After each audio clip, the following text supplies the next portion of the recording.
बिस्मिल्लाहिर्रहमानिर्रहीम। All is well के साथ मैं आप लोगों का दोस्त मोहम्मद अंसर। किसान दोस्तों, आज गंदम से हवाले से बात करनी है कि गंदम से मिसाली और अच्छी पैदावार कैसे ली जाती है।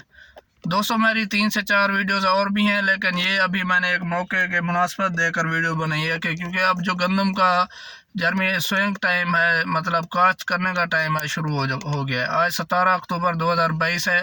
गंदम 20 अक्टूबर से आप काश्त करना शुरू कर दें। दोस्तों, मैं हर बार कहता हूँ कि अच्छी और मिसाली पैदावार लेने के लिए कौन से अवामिल का किरदार अहम होता है। मैंने अपनी वीडियोस बनाई हुई हैं, उसमें जिक्र किया हुआ है। 6 से 7 पॉइंट हैं जो आप लोग इस्तेमाल करके, 6 से 7 टेक्नोलॉजीज़ हैं, उनको इस्तेमाल करके उन पे अमल करके आप अच्छी और मिसाली पैदावार ले सकते हैं। गंदम से 80 प्लस मन पैदावार एक मिसाली पैदावार है। आप 80 मन प्लस पैदावार बआसानी से ले सकते हैं अगर आप टेक्नोलॉजी पर अमल करें।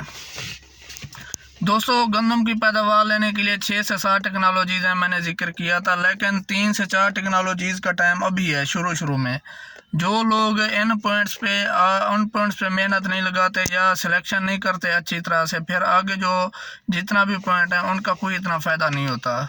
पहले से 3 से 4 चीज़ें होती हैं जिनका अहम किरदार होता है। अब उनका मौसम है, मैं दोस्तों को गाइडलाइन करने के लिए, अवेयरनेस के लिए वो पॉइंट बता देता हूँ। जो भी दोस्त गंदम काश्त करना चाहे उन पॉइंट पर लाजमी अमल करें, इंशाल्लाह पैदावार अच्छी होगी। दोस्तों, मेरा पहला पॉइंट है ज़मीन की तैयारी। क्योंकि ये पहला पॉइंट है, ज़मीन तैयार करनी है हर दोस्त ने।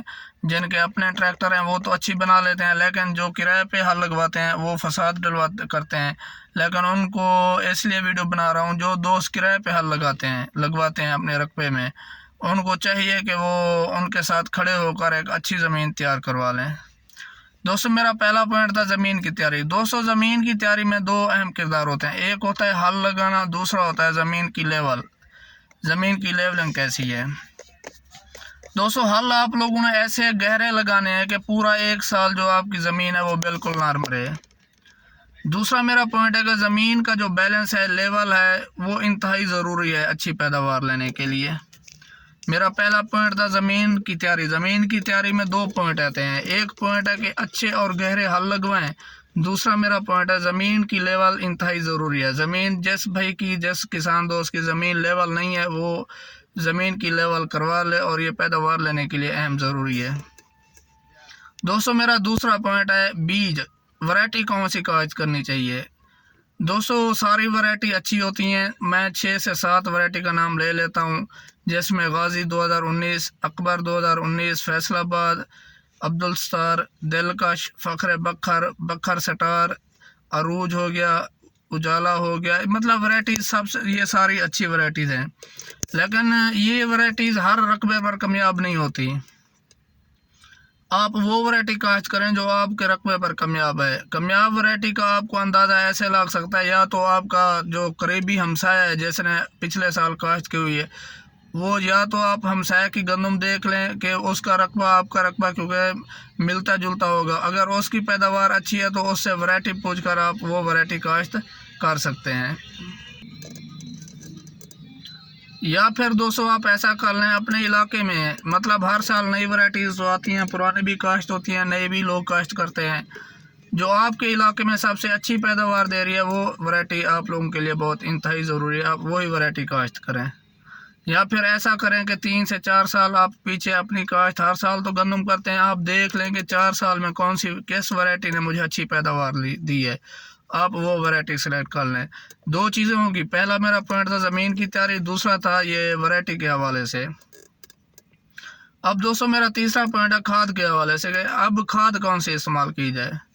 दोस्तों, जर्मिनेशन से लेकर मतलब ज़मीन के नंबर ऑफ़ ट्रिलियन तक, प्लांट के जो हम इंक्रीज़ करवाते हैं, नंबर ऑफ़ प्लांट जो इंक्रीज़ होते हैं, वहाँ तक जो हम इस टाइम खाद इस्तेमाल करते हैं उसका अहम किरदार होता है।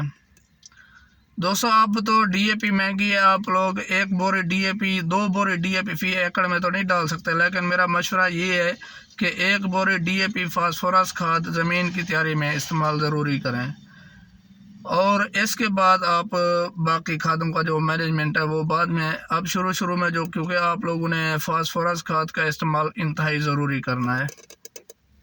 तीसरा पॉइंट हो गया दोस्तों। अब मेरा चौथा पॉइंट है, जो हम बीज जो वैरायटी हम काश्त करते हैं उस पे तो जहर वगैरह नहीं लगी होती।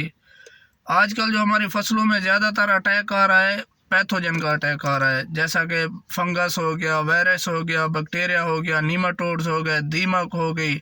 ये 3 से 4 चीज़ें हैं जो तकरीबन पिछले 4-5 साल से हमारी जो पैदावार है उसको मुतासर करती हैं। दोस्तों बीज के ऊपर जहर लगाना अब इंतहाई ज़रूरी हो गया है। जहर सिर्फ अमीडा वाला ना लगाएं, वो इंसेक्टिसाइड है और दूसरा दीमक वगैरह के लिए आप आजकल नए फार्मूला हुए हैं कंपनी ने बनाए हुए, वो इस्तेमाल करें।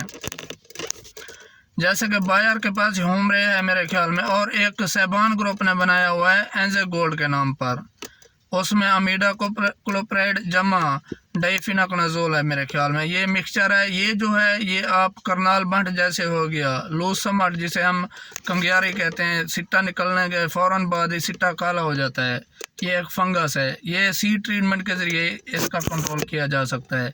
दूसरा हो गया करनाल बंट, जो हमारी गंदम मतलब सिट्टे में दाने बनना शुरू हो जाते हैं तो उस वक्त हमारा दाना ब्लैक हो जाता है, काला होना शुरू हो जाता है और ये बीमारी शदीद फैलती है, फिर इसका जो कंट्रोल होता है बहुत मुश्किल हो जाता है। ये उसके बीज की जो हम ट्रीटमेंट करते हैं ये 4 बीमारियों के लिए करते हैं। एक हो गया करनाल बंट जो दाने काले होते हैं, दूसरा सिट्टा लूज समाटा है बीमारी, उससे सिट्टा पूरा काला हो जाता है, तीसरा हमारा हो गया दीमक के कंट्रोल के लिए, चौथा जो है हमारा सुस्त तेली के कंट्रोल के लिए जो मैंने ये प्रोडक्ट बताया एंजे गोल्ड, ये इन बीमारियों के लिए 100% कंट्रोल होता है। जो दोस्त बिजाई के वक्त अगर ये बीज पे जहर लगा ले इंशाल्लाह 70 से 80% जो होती है फंगस का जो अटैक होता है वो कम हो जाता है। दोस्तों 4 पॉइंट बताएं अच्छी पैदावार लेने के लिए जो हमें शुरू में करते हैं। पहला है मेरा पॉइंट ज़मीन की तैयारी, दूसरा मेरा पॉइंट है कि ये जो वक्त अभी काश्त शुरू हो गया है 20 अक्टूबर से आप इस तक 20 नवंबर तक जो भी दोस्त काश्त करेगा इंशाल्लाह उसकी अच्छी पैदावार आएगी और ये बेहतरीन टाइम है। तीसरा मेरा पॉइंट था वैरायटी के हवाले से, वैरायटी वो काश्त करें, या तो नई वैरायटी जो आई है वो काश्त करें या फिर वो वैरायटी काश्त करें जो आपके रकबे पर पिछले 3-4 साल से कामयाब है। चौथा मेरा पॉइंट था बीज के ऊपर जहर हर सूरत में लगे।